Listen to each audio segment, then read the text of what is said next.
声音吗？对，这就是我们的儿童正在唱诗歌，也就是把儿童那种对上帝的信心唱出来。恩典大大小小，要到每一个人的家。我们有过在路上看到这个恩典吗？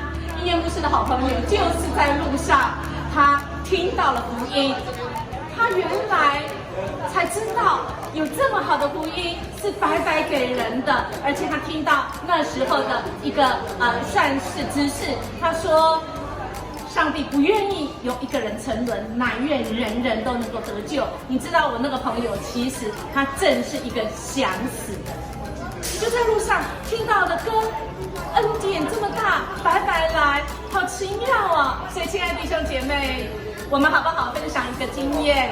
第一个，我曾经在路上遇到一个恩典，我们好不好来分享感恩？